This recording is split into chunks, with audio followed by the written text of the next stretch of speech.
Don't yawn for the next 10 minutes. I bet you already lost. Your jaw is pulling down right now on that word, and you don't even know why yet. Test yourself. I won't write that word openly again. I'll only hint at it. And still, by the end of this minute, your mouth will open on its own, your eyes will water, and you'll do the exact thing you swore not to. From one line of text, from letters on a screen. How did those letters reach your muscles through your eyes? We tend to think it's the emptiest thing the body does. You open your mouth in the middle of an important meeting, and your whole face tells your boss one thing. I'm bored. Let me go home. We hide it behind a hand, as if the body just gave us away. It did give you away, just not in the way you think. Because this movement is older than speech, older than humans, and it just proved it controls you from a distance, and you never got a vote. Back in the 1960s, Robert Provine, a neuroscientist at the University of Maryland, took on a subject his own colleagues smirked at. He studied this exact movement seriously, and the first thing he found sounds a little frightening. You cannot stop it halfway. You can cut off a word, hold a sneeze at the very edge, swallow a laugh. But this, once it starts, runs its whole course to the end. All of its roughly 6 seconds with an inevitability you have no power over. Provine wrote it down plainly. There is no such thing as half of one.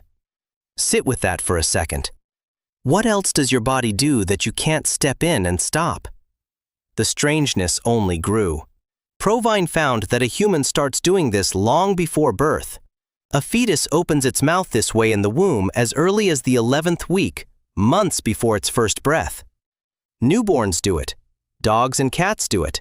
The lion in the zoo does it. The bird on the branch does it. Even snakes do it. And, you heard right, fish do it. A fish has no meetings, no deadlines, no boss staring right at it at the worst possible moment. And yet, a fish has this movement too. Here I have to be honest with you. Why fish do it, science doesn't fully understand. And why you do it, if you dig deep enough, is still an open question too. You've probably heard the school book line about the brain running low on oxygen and demanding a fresh breath. That one is almost certainly wrong. Sitting quietly in textbooks for decades and wrong all the same. But one thing we know for sure, and it's far stranger than oxygen. It's contagious, and it doesn't catch from you to just anyone. In 2011, 2 researchers from the University of Pisa, Ivan Norcia and Elisabetta Palagi, took up surveillance. There's no better word for it. For a whole year, they sat on trains, lingered at other people's dinner tables, watched people in Italy and in far-off Madagascar. More than 100 adults, different nationalities, different ages. And all the scientists did was wait to see who looked at whom and who opened their mouth next. Sounds like the worst job in the world. In truth, they were catching one of the most honest things a human ever does, because it didn't spread at random. It followed a map. Norcia and Palagi saw a clear pattern. Between kin, the contagion jumped fastest and most often. Close friends came next. Then acquaintances, and dead last, rarest of all, strangers. The same reflex, the same gaping jaw, but the speed and the strength depended exactly on how much you care about the one who started it. This became the first behavioral proof that a yawn's contagiousness is tied to emotional closeness. Pause the video and think about the subway. Someone in the car opens their mouth wide, and it doesn't grab you at all. You figured you were just tired in your own way. No, your body just ran a census. It glanced at the stranger and delivered a verdict. Not mine. Not rudely, just honestly. Now picture your best friend doing the same thing across the table. You'd already be yawning back before you set your cup down. And here comes a question that's a little unsettling. If this movement reads who counts as yours, then how does it even know? 4 years old. To find the answer, they had to go down to the smallest ones. In 2010, Molly Helt and her colleagues at the University of Connecticut gathered 120 children ages 1 to 6 and tested whether they caught someone else's yawn. And they found a strange border. A 1-year-old doesn't pick up someone else's yawn, neither does a 2-year-old. A 3-year-old almost never. And then, right around 4 years old, there's a jump, and the child suddenly starts catching it almost like an adult. Remember what your own body feels in that moment. First, a light pull at the very corners of the jaw, near the ears. You can still pretend nothing is happening. Then, air, without your command, starts drawing inward, long and deep. The jaw spreads to its limit. For a second, the world goes muffled, as if hands were pressed over your ears, your eyes glaze with moisture. And only at the very end does it release you. That whole thing simply doesn't fire in a child under 4 when someone else yawns. It's asleep. The researchers admitted they were surprised. They'd expected a number much younger. So what matures in a child by 4? Exactly the ability to build a picture of what's going on in someone else's head. To understand that another person is a separate world with a state of their own. The yawn rides on top of that ability the moment it switches on. Before it, there's nothing there, and the yawn won't stick. Once it appears, that's it, you're caught for life. There's a detail behind why this work began at all, and it hits home. Helt didn't take up the subject in a lab. One time on a plane, she was trying to yawn on purpose so her small son would yawn after her and unblock his stuffed ears. And he didn't copy her, not at all. Her son had autism, and that ordinary, almost invisible didn't catch it became the thread she pulled, and it led her to a whole study. And this is where it hits you directly. You just caught a yawn from a line of text, not from a living person beside you, from letters on a screen, with a stranger you've never met standing behind them. Your body built a living yawner behind those letters and obediently synced with a ghost, with someone who isn't in the room. But if you think this radar is tuned only to people, I've got 29 dogs who disagree. In 2008, Ramiro Jolie Mascheroni and his colleagues at Birkbeck, University of London, sat a human down in front of dogs. The human caught the animal's gaze and yawned wide.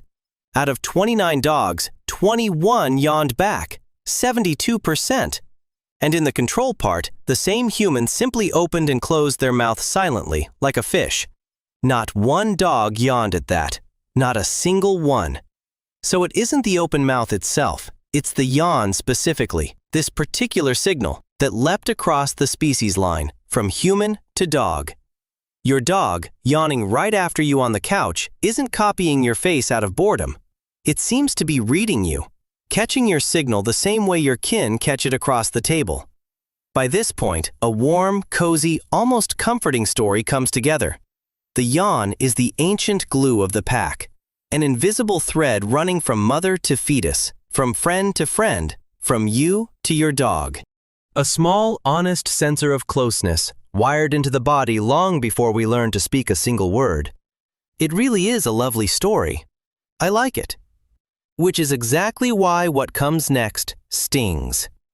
Because a few years ago, a stone flew into that warm version. The ones who threw it were the scientists themselves. The stone flew in 2020. Patrick Nylands and his team at the University of Auckland took not one dog, not 29, but data across several studies at once, 257 animals, and ran all of it through strict statistics. They set up their own experiment too. Their question was a nasty one. If the yawn really is a sensor of closeness and warm attachment, then a dog should catch it more readily from a beloved owner than from a stranger. More readily from a kind person than from a mean one. And here, the cozy version cracked. The dogs yawned. The contagion was real. Nobody took that away. But that map of closeness wasn't there. A dog picked up the yawn from its beloved owner about the same as from an outsider. Whether you were kind or had just behaved badly, the dog didn't care. Its mouth opened the same. Nylands said it flat out. As a reliable sign of empathy, the yawn doesn't work. And then it turned out the crack was wider than one doghouse. A review by Masson and Gallup a couple of years earlier had honestly gathered together all the work on yawning and empathy in humans and delivered a dry verdict. The evidence is inconsistent and unconvincing. The pretty headlines about the yawn being a mirror of your soul were running well ahead of the actual data. So then what is happening in your body if it isn't an exchange of souls? The most down-to-earth version has a name too. Andrew Gallup, then at the State University of New York at Albany back in 2007, proposed an idea almost insulting in its simplicity. The yawn cools the brain. It sounds insultingly simple, but look at what physically happens in your body in that moment. The jaw flings open wide, to the point of cracking, and that sharply drives blood through the face and neck. Then comes that deep, ragged breath, and a stream of cool air passes inside, carrying off the excess heat, as if you cracked a window in an overheated room. A couple tenths of a degree, and the brain runs clean again. Gallup tested this literally by hand. He had people hold a pack to their forehead, warm in one case, cold in another, while watching video of people yawning. With the warm pack, they caught it in about 41 cases out of 100. With a cold forehead, the yawning nearly died out. And when people were asked to breathe only through the nose, with no gulp of air through the mouth, the contagion dropped to 0. Here I have to be honest again. This is one lab and a few dozen students. In the forehead experiment, there were only 33 of them. It's a lovely working guess. It's a long way from a truth carved in stone, and it should be treated exactly that way. But put it all together, and the picture turns out far stranger than the fairy tale about pack glue. Your yawn is ancient. It's hundreds of millions of years old, older than speech, older than primates. It's there in the fish in the pond. It can't be stopped. Once it starts, it runs its full 6 seconds, and you're a passenger. It matures in you by the age of 4, along with the ability to understand that someone else has a mind of their own inside. It leaps from body to body, across the table, across the screen, even across the species line to your dog. And what exactly it does, whether it cools an overheated brain or synchronizes a group, science is still honestly arguing about. And now the most personal part. Over these minutes, you yawned. Maybe once, maybe 3 times. You caught it not from a person in the room. You caught it from lines of text, from a voice in your earbuds, from someone who isn't near you. Your body built a living yawner behind the letters and synced with it, obediently, instantly, without your permission. That same radar, the one that leaves a child under 4 deaf to another's yawn, works so finely in you that it catches a ghost on the other side of the glass. If watching your own body work from the outside pulls you in, hit like and subscribe. This channel is about exactly that, how you're built on the inside, and how much ancient machinery hides in your most ordinary movements. We started with a bet. I wagered that within 10 minutes, you'd open your mouth against your own will, from nothing but letters. Chances are you already lost that bet somewhere in the middle. But you didn't lose to me. You lost to the fish in the pond, to the infant in the womb, and to your own ancestor who opened his mouth this way by the fire hundreds of thousands of years before the first word. They're still inside you, and one of them just tugged at your jaw. So, did you yawn on the word jaw?